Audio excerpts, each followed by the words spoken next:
there will be no real non-controlled currency in the world.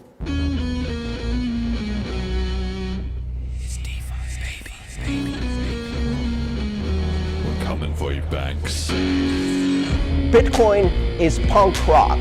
Deal with it. You split, we bankrupt you. Do you use Lightning wallets to pay for things or not? No. Bitcoin Cash would be seen as more of a threat to the United States hegemony than Bitcoin. Miles, Tom, what's your favorite kind of money? Bitcoin Cash. Okay, hello and welcome back to the Bitcoin Cash podcast, following Bitcoin Cash on its rise to global reserve currency. This is episode number 41, BTC and BCH dialogue, featuring Brian Harrington. Jett is producing, as always. Today is Monday, the 7th of March, 2022. I'm your host, Jeremy, and I'm very excited for our guest today because I've promised on this show 2 or 3 times at least, probably more, that I would have somebody on from the BTC side of Bitcoin. And we're now at 41 episodes, more than a year. It's been all sort of BCH. And I mean, we had Joel Valenzuela, we had, a couple of different people from more outside the scene. But obviously, the elephant in the room is Bitcoin BTC, the big dog of the crypto market. So had to find somebody to come on, but I had to also be very selective about that because there's at least some people I know that probably it wouldn't go so well on this show. So I had to find somebody good, and I'm really happy we've got Brian in. So Brian is a content creator for Bitcoin. Obviously, he's got it's like a web series, really. It's not exactly a podcast, right? Called Bitcoin is hard.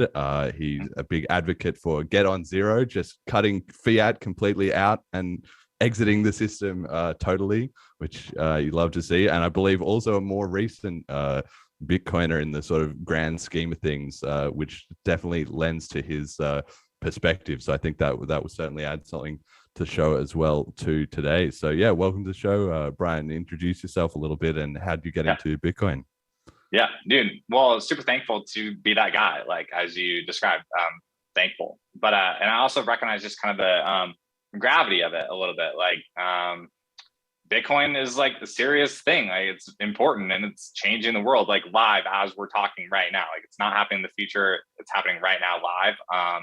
And so yeah, thanks for letting me come on and talk to you. Agreed about Joel, like thanks for messaging me after I talked to him on his podcast too. Yeah, lots of good stuff to talk about. So yeah, my name is Brian. Started buying Bitcoin in 2015. Oh wow, okay, that's a lot earlier. Yeah, I thought it was maybe way more recent. Maybe you've just done content more recently, similar to me. I don't know. Yeah, so I started buying in 2015, not heavy, but yeah, started doing it. And then honestly, like the fork is what caused me to learn what a wallet is, because it's like, okay, so if Coinbase isn't going to pay me out my stock split, thinking in normie like terms at the time, then like, okay, that's not going to work. Got to find the software. So, or went over to Exodus wallet, which is for whatever reason, just the desktop wallet that would split it for you and let you do your thing or whatever. Did that. And yeah, was just digging through all of the like content at the time of what was going on. But yeah, and then so like that kind of all happened, went through my like altcoin phase, got back to just like Bitcoin only. And the first time I ever met Bitcoiners in person was like 2019. So the first time I ever went to a Bitcoin meetup was 2019. So I just kind of consider like 15 to 19, just this like ramp up of like becoming more and more disenfranchised. I used to work on a lot of political campaigns. So 2015 to like as a job, like I was an independent consultant, like would work on campaigns. Like, and so from 2015 to 2019, I would just be going from campaign to campaign, and I would have like months off at a time in between these things. My like wife would be at work and I would be at home, like watching YouTube, like about Bitcoin. And so as I kept getting disenfranchised with that world, I like kept learning about Bitcoin. And 19 is when I first met Bitcoiners in person. And that's when between 19 meeting Bitcoiners in person and between like the 2020 lockdowns, honestly, is when everything like about Bitcoin that I kind of thought up till that point kind of just got flipped on its head. And I realized like someone asked me, like she said, how does it help me right now? Like, how does it help me now? And I was realizing like 2020 was like not a good year, obviously, like as an understatement. Like, but it made you realize like, dude, this seems to be doing something for businesses and for individuals right now. Like, this is terrific. Like, dude, we won savings. We won. Like the meme of the savings, like being better than fiat. Like, we get it. Cash is trash. Like, we all know that now. We crushed it. Like, we crushed it. But the just like honestly, like hodl forever and just like digital gold stuff and like all this stuff, like it wasn't cutting deep enough with everything that was happening in 2020. So that's when I learned how to use BTC Pay server. Some of the first, one guy like came to our meetup and said like, hey, his uncle wanted to start taking it to his taco shop. And so learned BTC Pay server, got it installed and running for them there. That snowballed into a 3-location burger chain coming and asking us. So I was able to help them. And yeah, it just snowballed from there. I'm thankful to like work for a Bitcoin company and just thankful to be able to travel around, get to a lot of meetups. And my whole perspective on just like digital cash and like number go up and payments go around, I'm trying to just start 2022 with just this fresh, like, where are we at? What can we do to like have Bitcoin replace fiat money? So that's a quick setting the table of just what I'm trying to do. Yeah, I think I saw, maybe one of your interviews, I think you were talking about 2019. So I assumed, or I guess that was when you had got into it. But it's interesting because it's similar for me in the sense that, I got into it in 2013, but I'm never been to I've been to a crypto meetup. I don't think I've ever even specifically been to a specific Bitcoin meetup. I was living in Australia at the time and it was tiny. And I mean, I know a couple of people in Bitcoin, but it's people I introduced. Like, I didn't just, run into them about, like, there weren't any, and then I guess at a certain point, I was doing other stuff. I wasn't as connected to it, but it doesn't surprise me to hear that you were involved in that kind of political campaigning and stuff for work, because that's very obvious in your content and in your approach. Like you've already said, is to be very pragmatic or very activist about it, right? Which you love to see, because that's how we're going to get the job done. Like you're saying, it's happening right now. I truly feel that, especially in 2022, the world changed in 2020, and then in 2021 it was a bit of a hangover to that, I feel. And in 2022 people are looking at things with fresh eyes and questioning a lot of what they used to know, a lot of what they assumed. If you are talking to people about, you've never heard of, like, for instance, the problems with fiat money printing or anything like that, maybe previously they would be a bit like, okay, this is a bit weird, or I don't know really about that or something. But now people are starting to say, like, what is going on in the world? They really have that drive to understand what is behind the curtain of all this stuff. Right. So yeah, it's great, and I'm personally actually looking forward to 2022, because I think, I have been enjoying it so far. I think it's going to be a massive year. Big opportunity for everyone.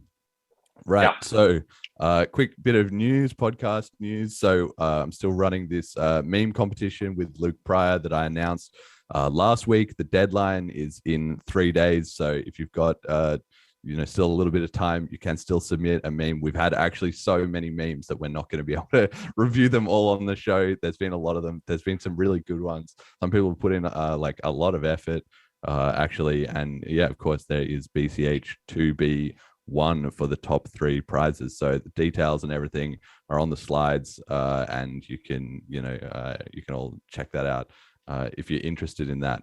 Right, onto the price. So the market has been kind of moving a bit sideways, but sort of in the bearish this last week or so. $276.86 USD for 1 BCH.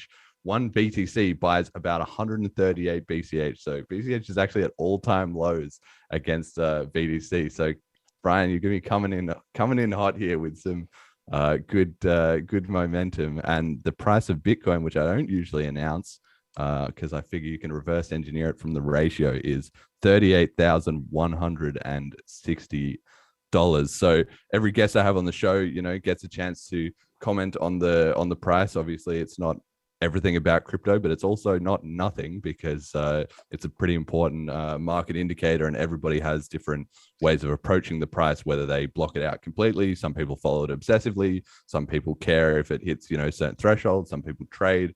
Some people hodl. Like, how do you deal with the Bitcoin and, I guess probably not the Bitcoin Cash price? Like, do you follow the Bitcoin Cash price or other altcoins? Which ones do you follow? Yeah. So great question. Look, price does matter. Price 100% matters. I'm not like one person that says like, hey, you should ignore it or like say that it doesn't matter or whatever. Price 100% matters. What I'm trying to do mentally is I'm trying to more reframe it in my brain of more just the exchange rate, and really just focus on like what's exchange. I'm trying to mentally rework my brain to say like Bitcoin is my base currency, and then the exchange rate for dollars matters in that if I keep a checking account, a savings account, and an IRA retirement account of Bitcoin. Like Bitcoin is the base of all three of those accounts through different apps that I use. But the exchange rate to USD matters because I have a mortgage and I pay my credit card bill. So like use Bitcoin where you can, but then for merchants that like choose to like still operate within the legacy system and choose to operate on the foreign currency, the dollar, totally. Like I have a credit card that'll pay them. And then I can pay off that card with my base currency, like Bitcoin. And so the exchange rate fully matters. I check it every day. Like when I wake up, and I check it multiple times throughout the day. So the exchange rate's something that's in my brain, super important. But yeah, trying to work at Bitcoin being my like base. Yeah, no, that's obviously the mindset, of this show as well too. Like I say, Bitcoin Cash on its rise to global reserve currency. It's that same idea, right? Is that in the end there will be no fiat, right? It won't exist, and people struggle to get over that leap, and that's been one of the main stories of the last decade or so. Is that the first time when you tell people about Bitcoin, originally there was a bit of a window to sort of try and explain to people like this is just going to replace everything. But it's kind of slid away from that over time and become a bit more like, trading it in and out. People think of how can I use Bitcoin to make money rather than Bitcoin is the money, And so definitely a strong focus on that being an actual parallel, separate system. I just saw in some of your you were talking about the Amish and their communities all around the world that have, disconnected from sort of traditional society throughout history in all kinds of different ways, Correct. And so where the exchange rate, so I don't think about the exchange rate between Bitcoin and altcoins like a lot, but like we can get into this further, but that's because I prefer side chains where like it's pegged BTC directly. So I'm still only dealing with one exchange rate back to like what I'm like used to. So the two currencies I operate in the most are Bitcoin and dollars. And so that's exchange rate that's in my head the most. But what a developing theory for me that I'm like thinking about the future of the world, I kind of believe that like everything is going to become a side chain of Bitcoin. Like I think Bitcoin, the currency, is like what's going to win, but like and overtake fiat money. But I understand that there's multiple ways of like moving Bitcoin. And so what I'm trying to do is I kind of view like Lightning, Liquid, RSK, state chains, like, so those are kind of like the four that are like more Bitcoin-esque, like, but I'm kind of trying to see like wrapped Bitcoin, Bitcoin Cash, Dash, Monero. Like I'm comfortable with this whole, like, I really like this FAQ on your site of the whole is there a use for Bitcoin as savings account, Bitcoin Cash as checking account? And so I'm really interested to talk to you deeper about that. Like, not to get out of order of slides, but like that I think is something that's interesting. So I'd be interested how many Bitcoin Cash people feel like that. And it's something that I like try to cover more with Joel as well, because I kind of feel the same way about his kind of like Dash circular economy too. I feel the same way about that. But what I'm trying to do is I'm not trying to attach I have no emotional baggage about any of this. Like Bitcoin Cash, Dash, Monero, like Lightning, Liquid, like they all have pros and cons. And so what I'm trying to do though is like, I believe that everything is pointing towards like Bitcoin, the currency, being the most like stable and powerful, but then all of this stuff about L2s and side chains and more of like how commerce is going to happen or whatever is completely still like you can't write that off as like, a finished discussion or whatever. Yeah, and like you say, I mean, it is happening right now. We're running it live. Honestly, nobody knows, right? I have my theories, you have your theories. Everybody has their theories, but if Bitcoin has proven anything, it's that nobody knows what it's going to be like. And if I like, because I chose in 2022 to take my checking account, my bank account to zero, there's the ecosystem that I'm choosing to do that in is hugely more matured than the ecosystem that people chose to do that in 12, 13, 14. So if someone was doing it back then and then they run into these issues like and that cause the fork and cause these things, like that's obviously they're going to have to find other solutions because they already chose to like close their bank accounts. I'm doing it at an easier time where the apps are like here and more established and like things like, and it's seen as wild, but not like completely like, oh my God, Off what the are you chain, doing? like, yeah. Right. And right. Joel's and I acknowledge that. Yeah, Joel is a classic for that because he was so early onto it, and that definitely has, impacted the way. That's he, honestly, dude. Things, that's honestly what led me to that like tweet of when you like wrote me was when Joel like finally explained to me. He's like, dude, like I didn't have a bank account. Like I didn't have a bank account. I was using Bitcoin as my money, like as this thing, and so when like fees spiked and I couldn't like move the money, like I couldn't move my money. It wasn't this like, whereas for me back then, I was like, dude, why isn't Coinbase paying me out my stock split, bro? That's freaking screwed up. That's way different That's two way different paradigms. Like I'm just still sitting at my bank account, like doing whatever I'm doing, like getting paid. And I'm like, dude, Coinbase, what a ripoff. Like that's way different. Exactly. It's very different when the kind of the rubber meets the road. And obviously that's a perspective, I have, to some degree in a similar set, but we will definitely get into all that. Okay. So with the stats then, this week, BCH doing about 55,000 transactions a day, BTC on chain about 250,000 transactions a day. Obviously, Lightning Network or any of those other side chains are not accommodated here, nor is Smart BCH. But I'm curious for you actually as well too. Obviously you talked about you follow the price a lot. Do you have other metrics that you'd like, especially the on-chain metrics and this kind of stuff? Super fascinating in the crypto industry. It's really unique compared to a lot of other industries that. I sort of see it. It's kind of like astrology or something. You kind of have the signs, and people are trying to read the tea leaves as to what's going on. There's nothing there, but there's also you can't draw everything from it. Right. I'm probably. If I know there's nothing else that like I check every single day. I use Clark Moody's dashboard. Like I use Clark Moody's dashboard and I like having that up. Like if I'm just working, like I have it up. And so I'm kind of always glancing at everything, but I'm never like, I wouldn't be the first guy to tell you like I couldn't have told you that this was the first downward difficulty adjustment of the year, like without people tweeting it. I do think it's interesting watching Lightning, Liquid, and Whirlpool compete for like how much Bitcoin is inside each of them. I do like watching that, and that's kind of relevant to this. I don't have a favorite stat. Okay. All right. Yeah. No, you definitely don't. And it's the same as the price. It's fascinating to see every guest that comes on. Some are really plugged into that. Some completely removed. Some don't know about it. Some people love, the mining dynamics more, or some people love, watching like the social media, which coins are getting hype. It's everybody's just slightly different. But I always check on every week is the transactions, and then also the cent in USD. Which is another one that's interesting because it is gameable to some extent, right? Obviously, if you've got a ton of money, you can just forward yourself a bunch of money a bunch of times. But I feel like there's not too much noise in this because, who's going to spend all day freaking doing that? Who's even going to bother, right? And we've certainly seen over the last couple of years, you can see just patterns emerging and variations, and certainly, when the market spikes, you see the activity go up and stuff. So it sort of gives more, or sometimes it doesn't. Sometimes the price spikes and the activity is like flat, and it's like, wow, everybody's getting real hype, even though not necessarily the Bitcoin economy itself is doing too well. Those things run like very strangely in parallel as well.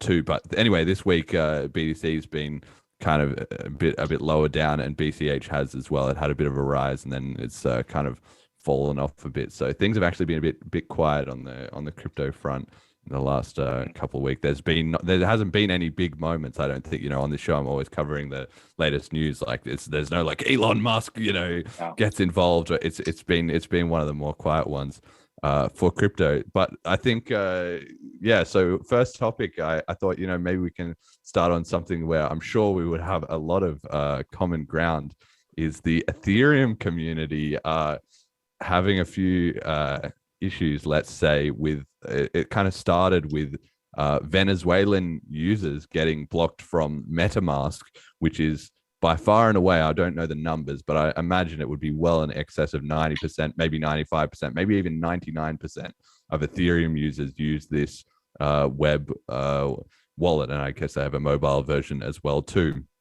And so they started blocking people from being able to use it and make transactions and payments and so on in Venezuela. And this is a big deal for a couple of reasons. The first reason is that Venezuela is a hotspot for crypto adoption because their fiat situation is a disaster. So it's more impactful there than it might be if it had been another country in the world.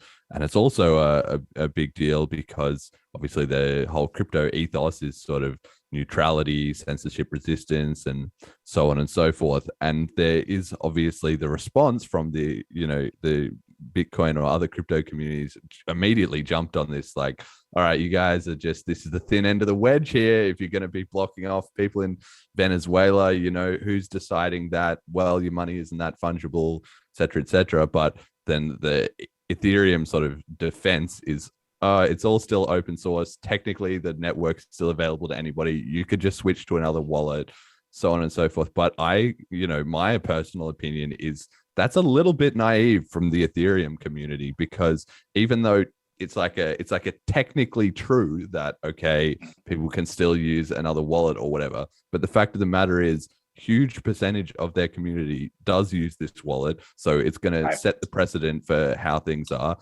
Users might not necessarily understand what is happening in the first place.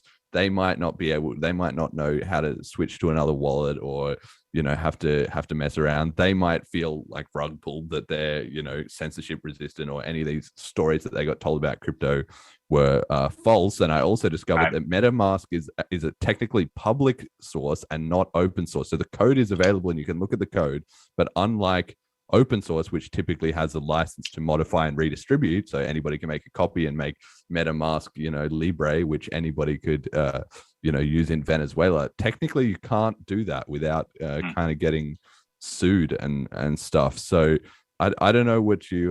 There was also some other stuff within Fura, so we'll come to that. That's kind of related. But on this actual MetaMask point, I'm sure you've got a view on this, right? Yeah, so that was the same thing that hit me. Like, so talked about it, and then you get hit back with people.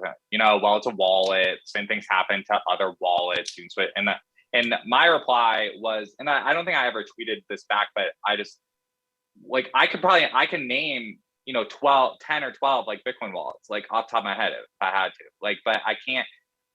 I don't know. Could an Ethereum user name 10 to 12 15 Ethereum wallets? Even 3. I don't know. I don't know if they could. I can't name half a dozen ETH wallets. And so you're right. That's an issue. So it's yes. I liked your point of technically true. Okay. But in reality, what's your solution? What is your number 2 then? What's your number 2 best wallet? If MetaMask goes down, what's the number 2 best one? What's the number 1? What's the second one that's good enough that, regular million people can start withdrawing ETH from Coinbase too? What are we running next? So I don't know. I don't know what the answer to that is. Yeah, well, those things need to be battle tested as well. That's another thing is sort of lost in the mix of this kind of technically we're all good or whatever, but it's but the reality of that can be so different, right? And here's something about Bitcoin. So the Bitcoin wallet does this, have there been probably a Bitcoin wallet does this. We're all literally cussing them out, on Twitter, saying what are you doing, and getting them to reverse the position, or we're exactly feeding next wallet up to new people. But hey, how about, hey, ETH person, how about instead of replying to my tweet, you go over there and continue the mission and like whip MetaMask into shape about what the mission is that we're doing here. Like, you know, or Yeah, like, I mean- or in your in your reply guy back to me, pitch the number 2 wallet. Yeah, and I don't know. I haven't followed in detail all these Twitter threads, but I take it that hasn't necessarily been happening because there aren't those tools in place, and it's not just people saying, "Oh, by the way, you know, some other company is not already set up with the infrastructure, with everything ready to go that are like can capitalize on Where's this, the DAO in a free wallet? market." Where's the bankless DAO wallet that was built by everyone, like, and voted on how it works, so that for this day, when we knew this would happen, right? Because we're building a bankless community, right? So we were ready for this day. The DAO should be here then to onboard all those people too. Yeah, and it is just a case of, especially in the Ethereum community, and that's a big difference between, you know, the Bitcoin, including the BCH side, and the Ethereum side, is that, you know, due to the history, due to the communities and the different, you know, cultures of those coins, there's long been criticism of Ethereum, like, haha, you're a bit centralized, like you guys don't understand, like we're playing for keeps here, like when the crackdown comes, you got to be ready. Like, where's your regular people blogs on how to load an APK on a phone? Where is it? Like, I don't, you know what I mean? Like, I'm not the most technical guy. Like, I've learned it from doing Bitcoin. But like, if we're in a situation like that and I needed to help regular people at our Bitcoin meetup load APKs because the like app stores nuked all of it, then that's where we are that week, and that's what we're working on that week. Yeah, and I think that, you know, to it's certainly part of my understanding of the Ethereum community. I follow the Bankless podcast a lot. I recommend people check them out. Those guys do great content, but if I had a chance to talk to them or something, I would certainly dig into the details a bit, where they're more like optimistic in the sense that they're feeling like, oh, we're in this grand utopia, everyone's making money, we're changing the world, ha ha ha, like kind of vibe. But it's not like, no, we're changing the world, which means, you know, the power that are in now are going to fight back, right? Like, right. It's a battle, so we can't be showing up like assuming it's all sunshine and rainbows, and just this kind of incident kind of, you know, exposes a little bit of that. You know, they have a similar thing with their, I don't know, the fee structure. There's a lot of, you know, this is not going to be all about Ethereum, but I think this is one critical example of exposing that. That's something that the Bitcoiners have been hitting on for a while, and the Ethereum people try to sort of explain away, but they can't when this kind of happens. I agree with you about, just another shout out to Bankless, of like the vibe, at least the words and the direction is exactly there. Like exactly there. And same thing. I think you would be a great guest on their show. I think they would be a great guest on this show, because in the same way we're talking about BTC and BCH, there's the exact same thing between ETH and any of it. Because, but if, you know, and that's a big thing about DeFi and all this stuff, like using it instead of like centralized things is directionally good. But we need to have like real conversations about how we're then bridging like real world, and the real world matters, with like that stuff. Yeah, and that's something that you and I talked about a little bit in the lead up to this show, which it could be a whole, you know, this could be another topic that we could even do for a separate show or something, which would be, you know, intra crypto cooperation, because that's now that the market is so diversified, there's so many projects and whatever. I mean, that does sort of ramp up the decentralization and resistance to attack, but it's also kind of an opportunity where we can be faster and better than the legacy system, because coins can all learn from each other, and obviously users can very fluidly like swap between chains if there's different needs or different use cases or whatever, right? So that's certainly something that the community needs to think about, and maybe, you know, I'll be thinking about more going into 2022 and 2023. But to carry on with this Ethereum stuff, so the all right, settle down, mate. Yeah, just to carry on a little bit here. So the same thing that happened with MetaMask sort of was happening with Infura, which is this provider of the like an ETH infrastructure kind of company that runs a bunch of nodes and then provides APIs for people to plug into, because the Ethereum community's, you know, scaling plan is definitely more burdensome than BCH plan and a lot more burdensome than the BTC plan. So of course, when you have higher requirements, you have more problems with encouraging people to actually run nodes, and your network is sort of less decentralized. Or again, technically, Ethereum people will say, yeah, technically we have all the nodes. As long as we have the nodes, it's all fine and dandy. But the reality is, if Infura runs into big problems and they're the only ones that are operating kind of in this space, that are popular, that have existing users, that can handle a huge surge in traffic, et cetera, if they go down, then, well, not only does Infura die, but because so many services rely on it, they also die at the same time. So it is a central point of control. And there was this stuff came out with this consensus lawsuit showing that JPMorgan had been buying up the company, sort of a bit in secret, that owns Infura and MetaMask, and sort of getting their tentacles in. And this is a part of crypto that it's inevitable. The banks are going to be involved. The sort of the defense plan for crypto is that it's open, so everyone can be involved, and that includes the banks. And if they buy in, well, that gives them more incentive to kind of let the whole thing kick off. So there's no way to stop that, or I don't think they should be trying to like root out the evil JPMorgan investors or whatever, because that's just an impossible battle to win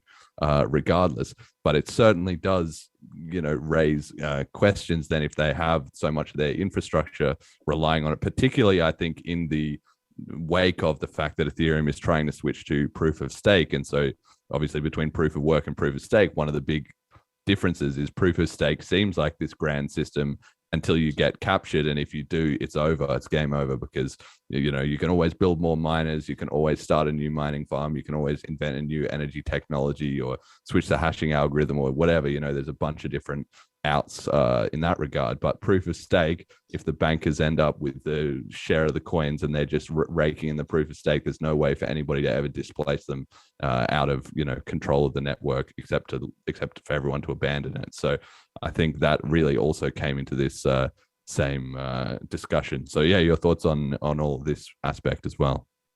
Yeah, I mean, I think it's clear now that decentralization is a scale, right? Instead of a like yes or no, binary, it's a scale. Yeah. Yep. And I think that like the place where I'm like just thinking more and more about that like is in the like side chain and second layer discussion. I'm just at the point where it's like Bitcoin is the only bulletproof like decentralized like thing that there is, but like a side chain or a second layer like should completely like make efficiencies. Like that's the whole point, and I'm comfortable with that. That's where I'm at on that.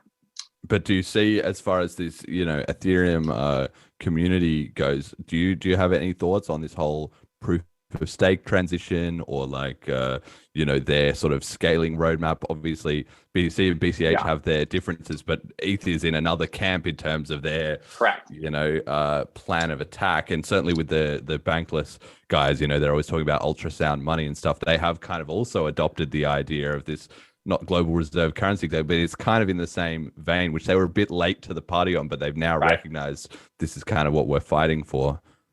Yeah. Yeah, that's just a non-starter for me. Like that doesn't like, I don't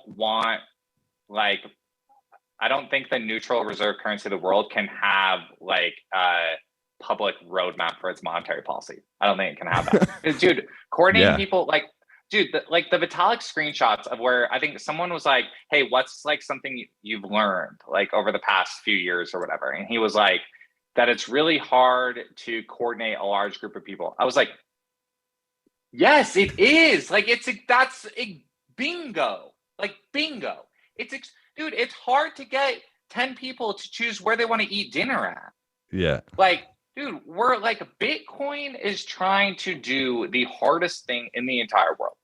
Like, it can't, like, dude, come on. Like, and that's the thing. It's like, it's already a non-starter. Like, it's already a non-starter. The brand is bad. The visible founders are bad. Like, you can't recover from that. You can't recover from that. And yeah, so that just won't happen. Like ETH should pivot to being a side chain of Bitcoin. Yeah, and I mean, I guess like full stop. Like, yeah. I mean, this kind of we'll talk about that specifically in a moment, but I think I want to really echo what you're saying about this idea of the Bitcoin plan is we're trying to create, voluntary decentralized consensus at the planetary scale. This is humanity kicking up a level on whatever it's called, the Kardashev scale, or that one that's about, Look, if go on.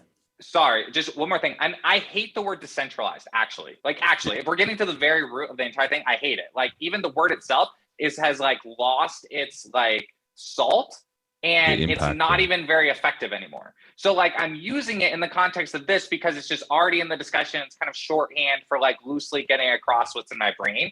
But like, if we're truly talking about this from scratch, like it just, that's another one of my things in 2022 is like, we need new language. We need new language. Bitcoin has been around over 10 years now. Like, we're pushing into the second 10 years, and our old words have lost their meaning. They've lost their like oomph behind them, and the mainstream has used them now. And so, like I said this the other day, like, this is just funny, but it's like, if Fidelity is putting on their little PDF like get off zero, like, guys, we can't use get off zero anymore. We won. So get off zero won.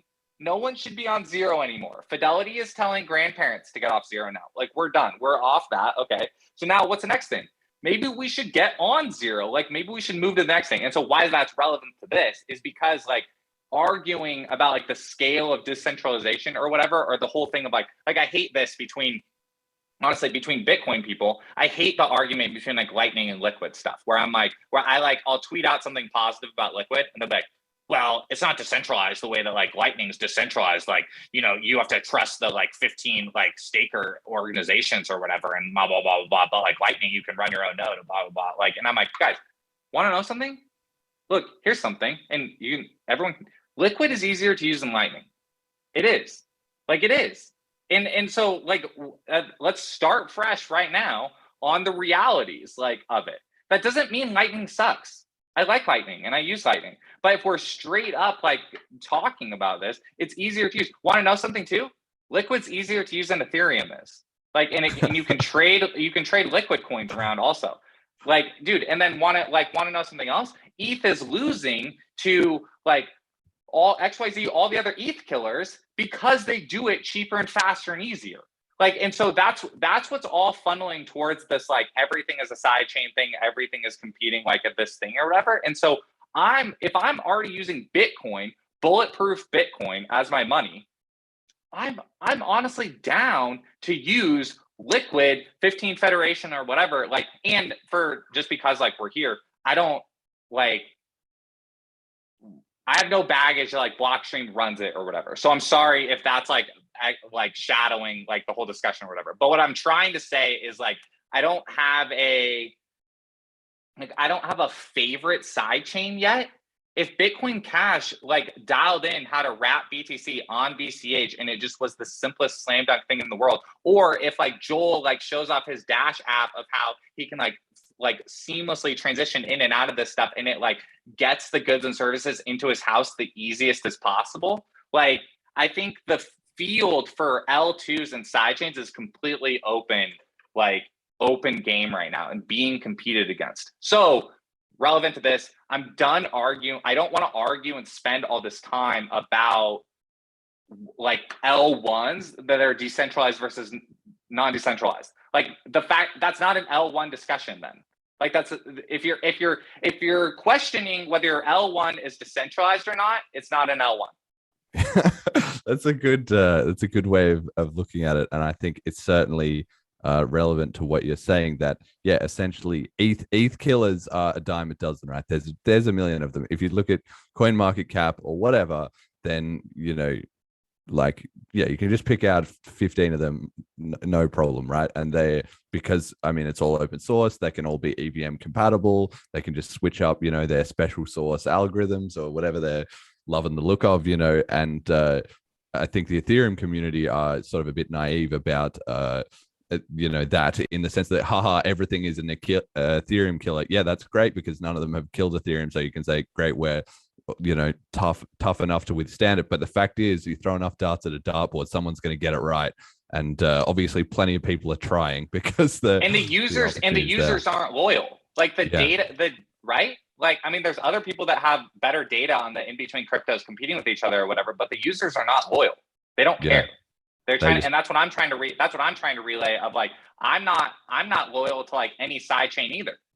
I want whichever one can move my money, which is Bitcoin, the best.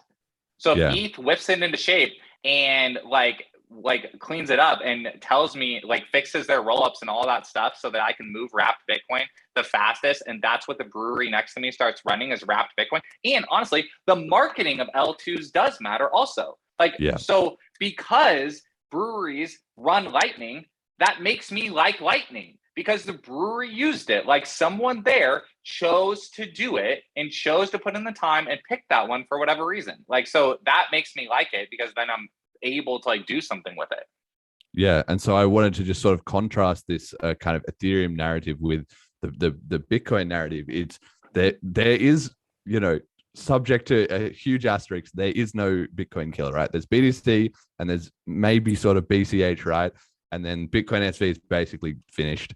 eCash is probably pretty much like finished. So Bitcoin is, maybe they have to worry about BCH, but they don't even have to worry about that so much because, as we said, there's you know, a lot of shared history, a lot of shared understanding, and you know, it's not going to be there's the divide. You know, those two are in one camp, and ETH and the ETH killers are in another camp, culturally, technologically, historically, you know, for a lot of reasons. So I think that's certainly and something like, you know, Dash or like Dogecoin or whatever, there's a lot of reasons that they are not going to be able to get into that category. They're not called Bitcoin killers. They just aren't because there's, you know, it's not the same. It's not the same. And there is a harder underpinning to the Bitcoin ethos, as it were. So, okay. All right. Now let's head on to the next slide then. So this is where we can, talk through some of this stuff with the Blocksize War. So obviously this podcast came about as a result of your tweet, which I thought was a very interesting take. So I'm going to start by, you know, I'll read it out and then you can, you know, expound on it a little bit more. So you said Bcashers that cared about MOE, medium of exchange, should have fought harder at the social layer instead of forking the code. OGs that cared about medium of exchange should have put out better content on Bitcoin budgeting and living on Bitcoin. Austrian econ nerds and suits also guilty of downplaying the medium of exchange importance. So you've kind of given all three angles to there, you know, and it's quite a sort of balanced take and sort of spreading around the blame of you know, how we ended up in this situation. But expand on that and what prompted this thinking. So what prompted the thinking was going on Joel's podcast. So Joel Valenzuela, Digital Cash Network, and just honestly waking up like the next morning and still just thinking about it. What also prompted it is I like personal finance. Like, I came to Bitcoin through not directly through personal finance, but just I learned budgeting like growing up, and just Dave Ramsey and just like all the classic stuff that like my, you know, typical parents would like. Both my parents are just still married and raised us with the 3 little envelopes, and you put some in the spending, some in the savings, some in the giving it away. Like, so just being organized and saving and like having a job and like buying a car, like I already did those things like as kids. And so that's just where I grew up. Now, and it's me thinking in 2022, inflation has gotten bad enough, like technically, like physically has gotten bad enough to where your dollars are losing to goods and services every day. Like, there's where I live in Southern California, an average townhome is rising in price weekly, larger than my weekly paycheck. That's an issue.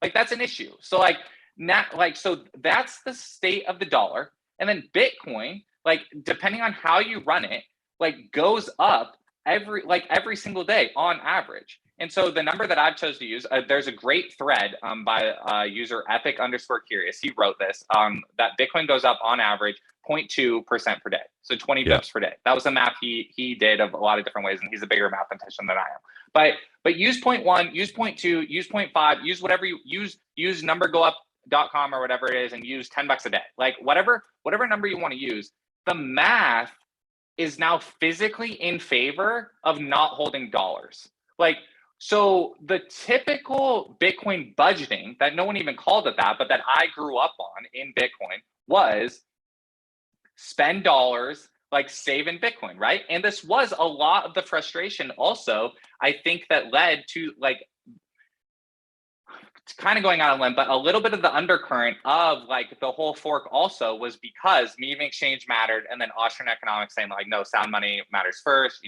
well, being able to buy things is what gives its value. No, that's not true. Scarcity. So there's that whole thing, right? But what I'm coming at it straight here of 2022 with a fresh mind, I'm like, look, mathematically, I understand, I understand whatever. The Bitcoin Sunday school answer was use dollars as your checking account, use Bitcoin as your savings account. But now in 2022, when you rerun the numbers, holding any dollars for longer than a day mathematically doesn't make any sense anymore. Like, you will end up wealthier even after paying capital gains taxes by holding Bitcoin as your base money. So that's what clicked in my brain this year. And that's what me and my wife and my family chose to not use a dollar checking account anymore. And now we're 2.5 months in, just hit the beginning of month 3 for that. So that's the experiment that my brain's going, which led to this tweet. Because if guys like Joel and other guys that already closed their bank accounts, and I'm not directly calling him out because he makes like good content at what I'm going to say, but like, in everyone that was going through Bitcoin is better than fiat money back then, it either was a combination of like they didn't, for whatever reason, there was no content that hit me back there that explained that not owning dollars was a financially responsible decision. But now I have the ability to relay information onto the internet that I can say, like, holding dollars is not a financially responsible decision. You can make a reasonable calculation and decision to not hold dollars anymore. So then you can start researching cryptocurrencies and choose which monetary policy you like the best, and choose the feature set of the ones that you like the best, and do that. And so this is me looking back on what happened and wondering if someone had been able to explain it in that sense of like, look, number go up is important, and mixing. The lockdowns made me understand so much of why medium exchange was important, because I was at a bar that was choosing to stay open. Okay. And that matters. That's worth paying money for. So I was like, dude, if these people could not get paid in dollars that are losing its value, and they could get paid in Bitcoin, they would literally be making money and becoming wealthier for like putting their neck on the line. Like, and then you realize that like, ding, ding, ding, that's basically all small businesses all the time anyways. Like, all small businesses are like under attack in general, just by like the world, just like dumping on them and making their life harder. So they need Bitcoin, and number go up combined with payments go round is like such this powerful combination, because we're trying to create a circular economy, and a circular economy that doesn't have number go up, like then the people are just going to be like, the war of attrition is going to drive them into the ground. But if you can also become wealthier, then like like a Bitcoin circular economy is the most well-financed anti-establishment movement like that the world has ever seen. And so, but that relies on both of these things. Like, medium exchange does matter. And I just have like a refreshed excitement for medium exchange, because we already crushed savings. Like, we already crushed it. Yeah, I mean, I think the sort of my response to all this is, you've hit the nail on the head, essentially, that when it really comes down to it, once you boil everything, all the different stuff, all of what happened and whatever, the split between BTC and BCH is that money has 3 functions, store of value, medium of exchange, and unit of account.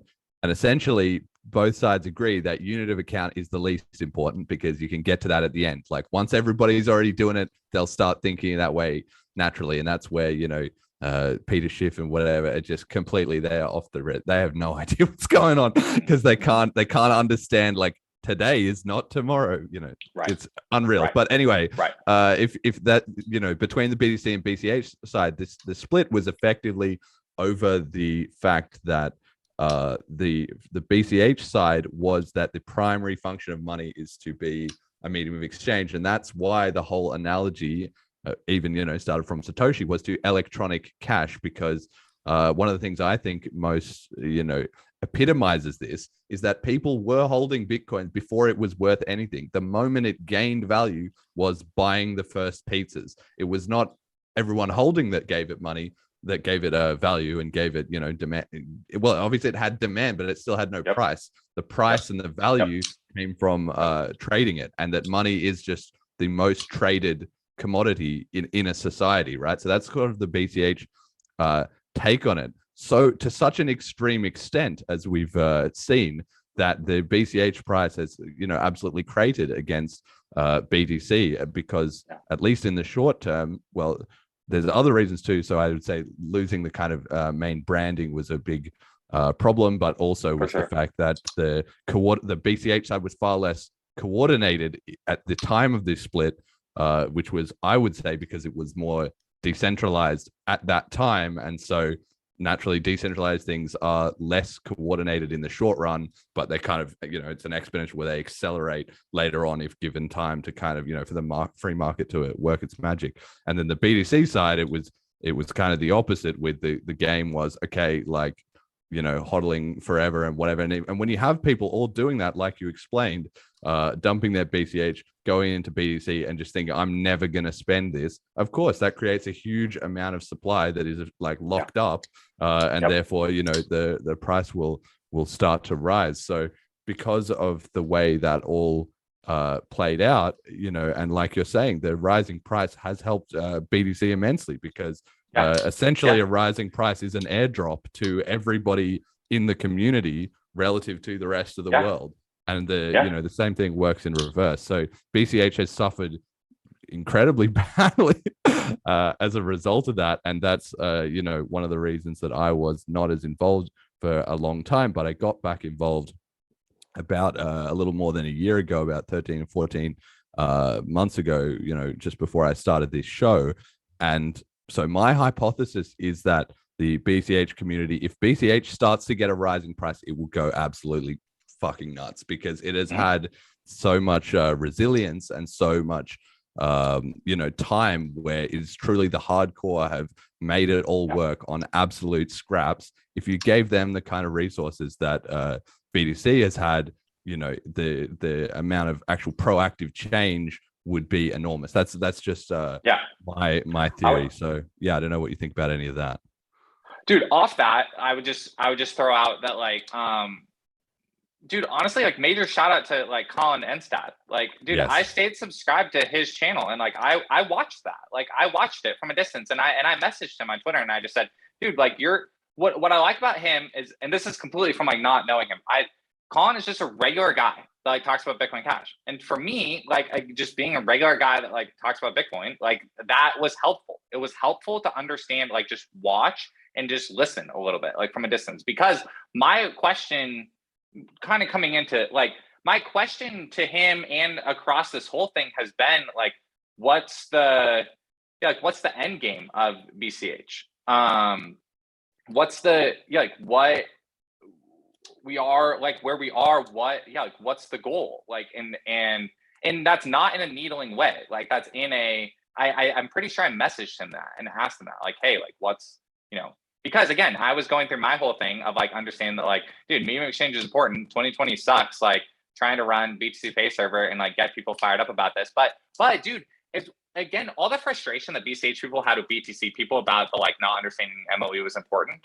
Dude, what's random is, like, I ran into that as soon as I onboarded this taco stand in 2020. Like, all these people on Twitter would be like, dude, why do you want to sell your Bitcoin? Why do you want to become why would I buy anything with it? I don't want to become the pizza guy. Like, Like, what about capital gains taxes? Like, all this stuff. And I'm like, bro, what? Like, dude, this is 2020. Like, look at what's happening in the world. Like, I'm going to buy this $8 taco and nothing's going to happen except I'm going to like make this guy's day. How about that?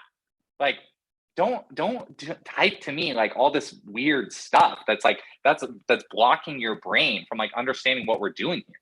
So like, dude, I probably only experienced 1% of the frustration like that has been felt like of all of this. Yeah, Jett, jump in there, and then I'll put in some points. Man, I'm first off incredibly surprised with how much I feel like our views align. I think we got like my first exposure, like real exposure, where I actually got some Bitcoin was in April of 2016, and then I was running a small business at the time, and I tried everything I could to like encourage customers to try and pay with it. I offered discounts and this and that, and I did hold meetups. Like as soon as I got involved and realized that there was actually a community. I'm out in New Brunswick, Canada, and there's like it's rural for the most part. So it was really hard to, I don't know, do any kind of persuading. Like there were like still plenty of people that don't even have a smartphone, right? So, Yeah. so when 2017 hit, that was like I remember. I'm pretty sure it was like my last Bitcoin transaction, like to switch, like after the Bitcoin Cash fork. I remember paying like 60 some Canadian dollars for a transaction, and I wasn't making a lot of money. The small business was just me. It was a one-man show, right? So I was like, okay, this isn't for me anymore, and I haven't touched it since. And I had a similar experience with Ethereum where like I remember just trying to like seeing all the hype and excitement and going, yeah, okay, like I haven't really dabbled in that much. I'll give it a shot. And like going to make a transaction and the fees were $300. And I was like, nope, like it's completely written off in my mind. I don't want to ever touch this. Like, so I definitely like hearing someone, you're speaking to me when you say like, it's interesting to see that frustration because I've been in amongst the frustrated, right? So, I kind of lost what I was going for here, but the spirit I think is like it's very touching to me, and I appreciate hearing this. And this is where I think Brian's a great guest for this, and I'm sure will probably end up being a long time friend of the show because exactly what he said before about people not being able to explain it right. And I think it's quite interesting that's what you've started doing a lot of content to address, and I'm doing the same, right? And I feel like one of the failings certainly of the BCH side in the Blocksize War was in the communication, but as a combination of the fact that it was the more decentralized side essentially because the BTC side kind of had Blockstream as the evil empire in the middle of it, and they had all the devs and stuff, so they were able to kind of get it together a bit quicker. And then also because of the enormous censorship campaign where everybody was getting banned out of expressing their opinion. Well, when you're already the more decentralized community and on the receiving end of the stick at the time when there was just essentially our Bitcoin and maybe a bit of Bitcoin talk, and both of them BCH people are just getting purged like it's going out of style, like that was just a huge loss to the community, the ability to communicate. And so now that's another aspect that I feel BCH has BTC a little bit beat on, is the community, by even though it's smaller by process of natural selection, has become more decentralized in its communication channels. So obviously BTC has other advantages, but that's one area BCH is doing fairly well on. Jett, are we gonna just real quick, I think, and I'm sure if we have other the stereotypical BTC maxi watching this, I might get some flack, but I think Roger Ver actually his approach to Bitcoin early on and what he evangelized about it, I think is the point. I think in looking at the market today, we've lost that by far. So I'm a little, I've talked about this before on the podcast. I feel a little defeated when I look at the state of the market, but I think there's definitely just as many or more important people to pay attention to because of the expansion in the space. So there's a lot more noise, but there's still a lot more like really dedicated, intelligent people that, people can pay attention to. They're just harder to find. Yeah. So, and I would say one thing off of what Jeremy was just saying too about the like different places to talk and BCH being more decentralized and the like just the censorship that like did or didn't happen on the forums or whatever, like that whole thing. Want to know, like, dude, here's something that's frustrating then as a person that's trying to like kind of like find out what happened or whatever. So much of these podcasts, the limited amounts that there are, what would happen is like the token person, whatever, would like pounce on that, and then there'd be 45 minutes of like, did or not happen like on the forums or whatever. And like, and dude, and like you like you said, we're one of the top posters over there, and so you understand it, and you like have, dude, there's zero way that I will ever understand the intricacies of everything that happened back then at the level that you do. I haven't read the Blocksize War book. Like, I thought about it and I kind of want to, but I also kind of don't, like, to be honest. Like, and that's where like, and so like we talked about the bankless guys talk about like crypto is better than fiat money. Like, you talk about like BCH is better than fiat money. Like, I talk about Bitcoin is better than fiat money. And I'm not and so that statement sounds like, like I'm not a universalist. Like, I'm not a universalist, and I'm not going to talk about like, oh, we should all be on team crypto and like crypto is better than fiat money, because I actually have really strong opinions about like that view of things waters down the movement, and I actually don't think it helps. Like, I think we should like be rallying to like one standard to beat fiat money, but at least that discussion, in my opinion, is more interesting. And what I'm thankful for the way you even already teed this up today, talking about that is what the internet needs. The internet and crypto as a whole doesn't need me and you to like talk for 45 minutes about like the everything that happened on the did or didn't happen on the forums or whatever. Because as like Jett just said, there are, dude, so many more new people that just like need the like the basic stuff, like the shot in the arm of the entire thing. Because there's all these people hanging out in DeFi thinking that they're like crushing the system or whatever. And there's all these people onboarding merchants to Bitcoin Cash and to Dash and to Monero and blah, blah, blah, that think they're crushing the system. And then there's like Bitcoiners that are like holding Bitcoin and making the market cap go up so that we like beat gold or whatever the next like thing is, you know, again, speaking broadly of the entire thing, like, but combining and telling the story of if we like narrow down on one, I would say one crypto standard to beat fiat money and nail the L2 part of payments go round, that is something that I think is just hyper relevant to lots of people. Yeah, exactly. And that's what, I do want to kind of come to this. And it's another thing that, you know, I'd have to do a whole separate episode about, because but it takes time to get there. Takes time to get there.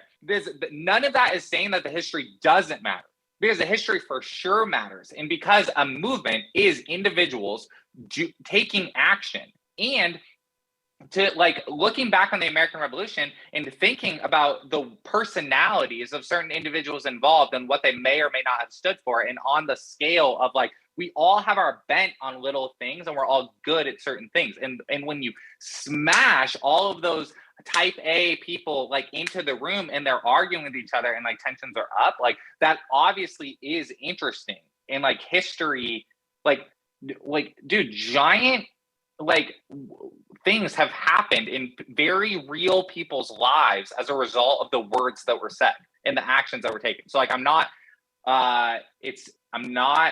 wanting to talk down on that. It is super good to know like what happened, and it's definitely a part of it.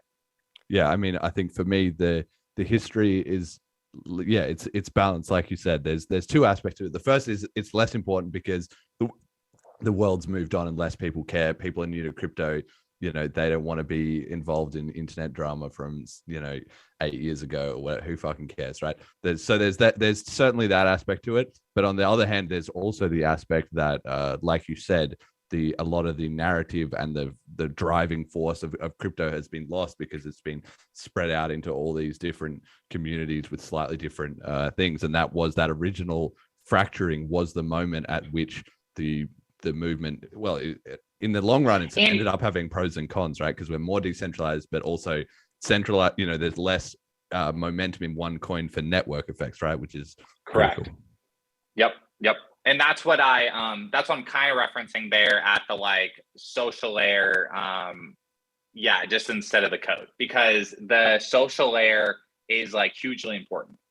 Exactly, and I agree. And yeah, I mean, we're gonna have to move on because we've got a couple other things I want to hit, and we're sort of running out of time. But we can definitely do this again and dig more into this. But I think that's essentially where the BTC and BCH side, that dynamic around with the social layer zero and so on. There's a lot we can dig into there. And I will maybe I'll promise you for next time I'll talk to you about the BCH. What is the end goal, and also what about is there a need for a checking and a savings BTC and BCH? I've got a lot to say about that, but we just don't have time today. Love it. Love it. Okay, all right. So next topic then, and this is something you can check out too, which is similar on this theme. So Ryan Giffin, who's a good friend of the show, he's been on a couple of times. He's in the chat. I saw before as well. He has been in St. Kitts and Nevis, and he's been documenting with Mark Feltzon and a couple other people what's going on there, where there's a huge groundswell of adoption going on. It's sort of like the BCH version of El Salvador, but critically, it's happening without any government force. There's no mandate. There's no nothing. People are just voluntarily deciding to do it because there are a few people there that are into BCH, and they've sort of evangelized it, and it's starting to catch on and, you know, build a little bit of a network effect there and all that. And so this video that I have linked here, it's called A Crypto Revolution in St. Kitts and Nevis, Bitcoin Cash, from Ryan Giffin. People can look that up on YouTube, but it's really important to me because it shows a lot of different pieces clicking into place, you know, with the content creators. You know, Ryan's meeting up with other BCH content creators there. He's finds a business that his business is going to team up with and start, you know, trading in crypto. There's individuals that they're trading with crypto as well too. There's a lot of stuff about, you know, not your keys, not your coins. Here's how you back up the phrase, blah, blah, blah, blah, blah. All those pragmatic steps that I know you're huge on as well. And obviously it's that similar idea to crypto, you know, creating prosperity, right? That these people who are jumping onto crypto and trying it and finding it's newer and easier, and if the price improves, or even if it doesn't, but they find new opportunities to connect with a new business partner that they hadn't before, well, then they've created more wealth for themselves, right? Kind of as a result of all that, and that is what is ultimately going to convince people you can have a better life by joining crypto, right? And that's what this is all about. That's how we win, basically, right? So just commenting on this, I mean, I think the ethos of what's happening is awesome. I think it's like directionally correct. I am worried that El Salvador running on one standard, St. Kitts and Nevis running on one standard, and then like New Hampshire like running on a different standard is like a issue. Like I don't love that off the top of my head. Like the Bitcoiner in me doesn't love that off the top of my head. However, like why I jumped into like sidechain so much earlier, and I've been saying it throughout, is I'm open to like publicly discussing more and brainstorming like publicly more the concept of like pegging in like into a local economy, like using Bitcoin as like my, like I'm choosing to use Bitcoin as my base, and other people might use other crypto as their base. Then they would peg into like whatever the local like jurisdiction uses. This is where, like, want to know something I do that I think is kind of funny? Like Balaji, I really like Balaji. I think his brain works in an incredible way, and I like what he has to say. Every time he uses the word Ethereum, I just swap it out for Bitcoin sidechain, and I just like, and it empowers like something I think about the future. Like I think he's saying good words. I think that he underappreciates all of the issues that we like. It was what we talked about Ethereum on the front end of this, but like the way that he talks about like pegging in and out and like side chains, I think is an okay frame. It's where my brain is moving towards framework wise, and it's where then work that is happening in New Hampshire, happening in St. Kitts and Nevis, happening in El Salvador, happening in the like Southern California, like where I meet people. That's kind of the market saying that's going to happen also. Like I can't control what happens in St. Kitts and Nevis. I've never been there.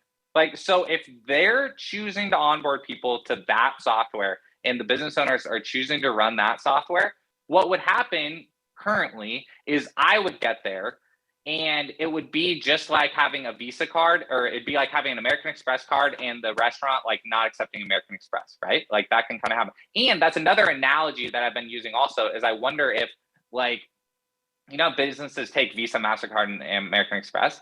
Like, I think that could happen. Like, I think that could happen, that like businesses are going to take one of three. Or in the way that, like, I'm not sure a lot of people know this, but like BTC Pay Server, like you can actually run, like you can check the bot when you're launching a new BTC Pay Server, in the settings, you can check multiple crypto.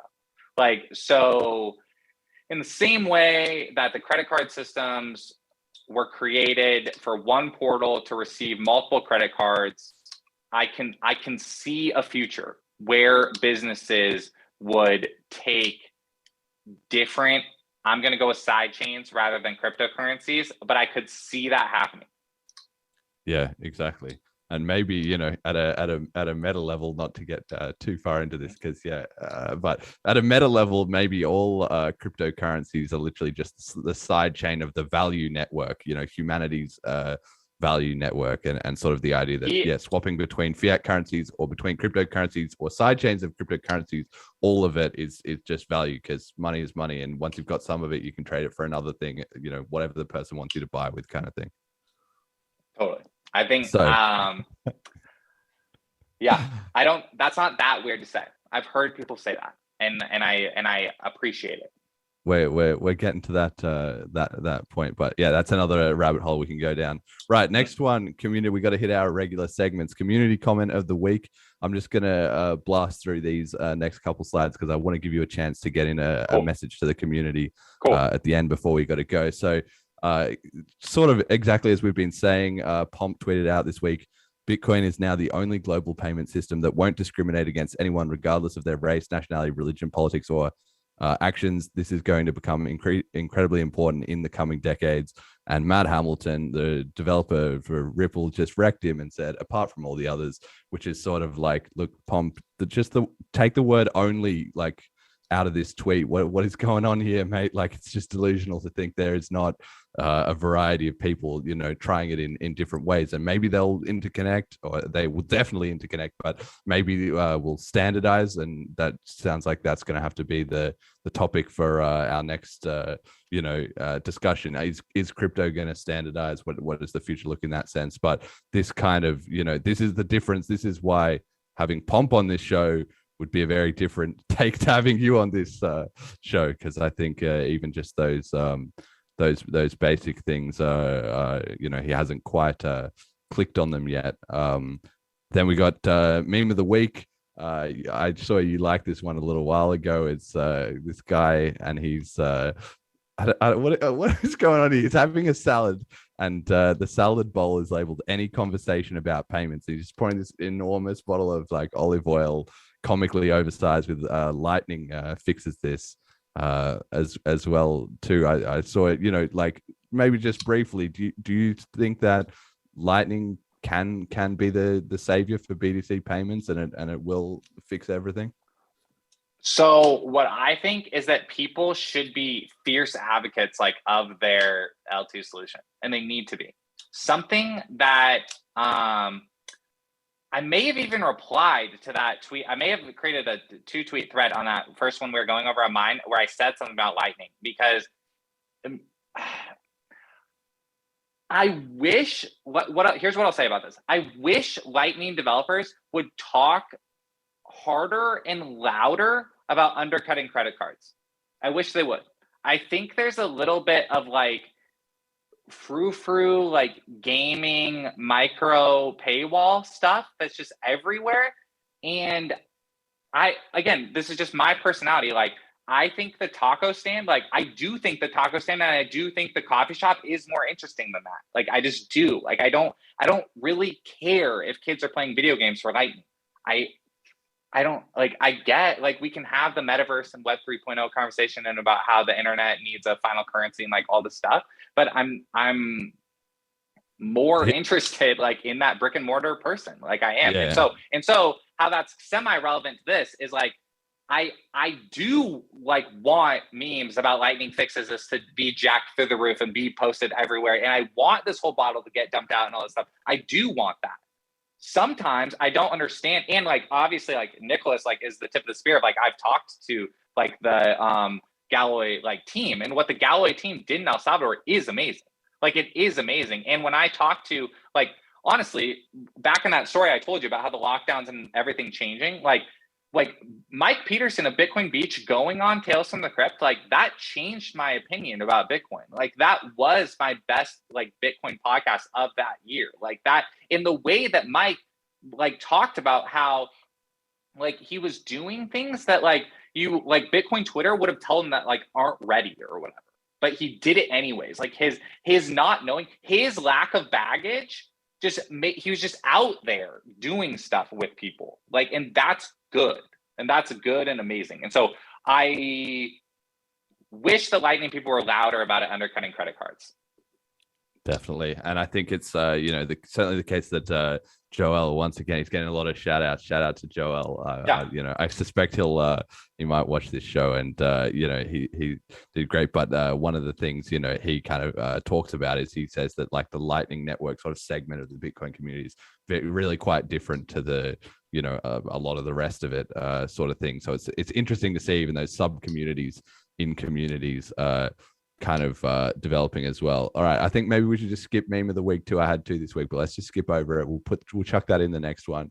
Everyone can see it on the slides and laugh, but we'll come back to it. Peter Schiff, that's a separate topic. We can go down another time. So yeah, as we're getting sort of more towards the end of the show, I give every guest a chance to give a message to the Bitcoin Cash community, who I guess are the ones that listen to this show in general. And obviously you're going to have kind of an interesting take. I'm curious whether you own any Bitcoin Cash. I would guess maybe not, but maybe you have a little bit. I don't know. But even whether you do or don't, certainly an outside perspective can certainly add. So it's completely open slather. What do you think? What do you think we need to hear? What mindset does the BCH community need to be in?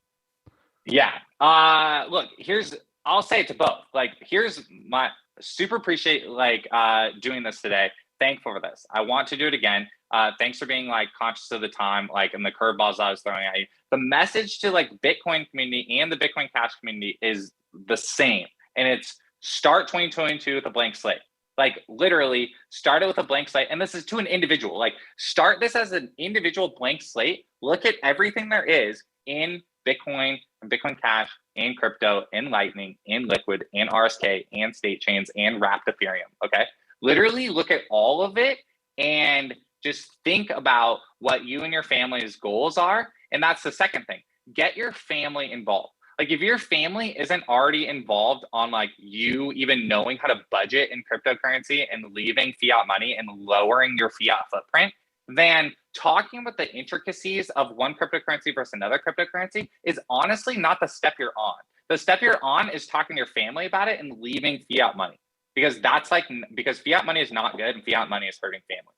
So that's what you need to talk to them about. And then as far as crypto and crypto stuff, we just need to start 2022 with a blank slate and recognize what apps are available and like get back to basics. Yeah, get back to basics. Great phrase. And I think, certainly as things have now got to such a point that crypto is feeling pretty inevitable, people are getting that sense that like this is not going away. It hasn't really started in a huge FOMO sense of holy shit, everybody's just piling in like en masse, right? But we're getting kind of close to that sort of a tipping point, really. So we should be prepared. We should be in the run up to that. Essentially, we should be like preparing, like content and the messaging and the language. Like that's another thing I'd love to dig in with you about. I'm definitely going to watch this back. I'll note down all these things we've said. We'll come back to. Maybe we'll have a series. I don't know, but we'll come back to that as well too. So great thoughts, and definitely something everybody should take to heart. So that kind of does it for the show then. Final slide is, as always, the donation QR code. You can donate to the podcast in BCH. Shout out to everybody that does donate. Really appreciate it. Absolutely love that. Peer-to-peer cash element. Technically, you can actually donate in BTC as well if you swapped over onto the legacy format, but I don't check those. So please don't do that. But you can, and there's another thing we could also touch on, is like there's sideshift.ai. So if you're listening to this from Brian's side, you like Lightning, you like Liquid, you like BTC, and you want to support in BCH, hit up sideshift.ai. You can send in your coins. I'll get BCH. It all works out. Or if you want to donate in Lightning or whatever, I'm sure you can follow Brian's content as well too. And I'm sure there's stuff there to support his work and the crypto content and everything. Start guide, FAQ, links, and all that are at bitcoincashpodcast.com. I'm very impressed that you mentioned the FAQ, and that's definitely an interesting element of digging into, because it's sort of like an alternate reality in some ways, the BCH story of what is Bitcoin and how it all works out, what's going on. And a bit of an opportunity for shout outs. Where can people find you, plug yourself, and also if you want to give a shout out to anyone special in particular too. Search Brian Harrington on YouTube. Would appreciate just comments and thoughts. And then Brain Harrington on Twitter. So if you're watching this today, would love to talk to you. My DMs are open. Would love to just talk one-on-one about anything you think. So Brain Harrington. And then 100% want to have a second conversation. I think me, you, and Joel talking about everything as a side chain and really getting into all of that versus each other and the pros and cons would be really, really encouraging. And I'm sure I would learn a lot. Yeah, that would be killer. Jett, any final thoughts from you? I have one. It's direct for you, Brian. Perfect. Have you checked out Smart BCH? No. You like Ethereum, you like being a degenerate gambler, but you like the bulletproof nature of Bitcoin? Well, we got you covered. Perfect. No, perfect. Yeah. Send me the links and let me get into it. All right. That's the plug there. And my final message from me, my shout out is a special one this week. On the final slide, it's going to Shane Keith Warren, who died this week. And I don't know if you know who he is, Brian. You might not. I don't know. Do you know who Shane Warren is? I don't. That's it's fine. I wouldn't expect you to, but for is it cricket? Is it a cricket player? He looks like a cricket player. He is a cricket player. He's one of the greatest players, in history. So to give a quick summary for the listeners that aren't deep down the cricket rabbit hole, essentially, in cricket, there's the batsmen and the bowlers, right? So the bowlers is kind of like the pitchers in baseball. And in those, you have two categories. You've got the pace bowlers and the spin bowlers, right? So the pace bowlers, it's fast, so it's hard to hit. And the spin bowlers, that's sort of more tricky, right? And within spin bowlers, there's two categories. There's leg spin and off spin, which is whether you're spinning the ball away from the wicket or towards the wicket. And Shane Warne was he was a player in the Australian team in sort of the late 90s and the early 2000s era. And he repopularized leg spin bowling, which was the most sort of niche category. It was very, very, very unpopular, but he brought it back into the game because he was so good at it, and he became the best leg spin bowler of all time, and potentially the best bowler, one of the best cricketers of all time. And I grew up watching him play test match cricket, which is a very unique sport, that goes over 5 days. And particularly for the spin bowlers, it's, when they play, it's not so much about the athleticism as it's like a psychological game. It's like hours and hours in the hot sun, grinding people down. And he was just a master at it. He was the best to ever do it. And he inspired me as a kid because he was just on a next level. His skill and his passion for the game, may never be replicated. But he died this week at age 52 from some heart issues. And I just really want to give a shout out to him because I'm not a big one for sort of putting up celebrities on a pedestal or anything like that. But thousands of hours of my life have been spent as a kid watching Shane play cricket, and Warnie, a true Aussie legend, and may he rest in peace. So that's it. A bit of a somber note to round out, but just had to mix that in there. That's That's one for the Australians. And that'll do it for the show. Love it. Hope you've all enjoyed this episode, and yeah, we'll do this again soon, Brian. Yeah, love it, guys. All right, cheers. All right, till next time. See ya.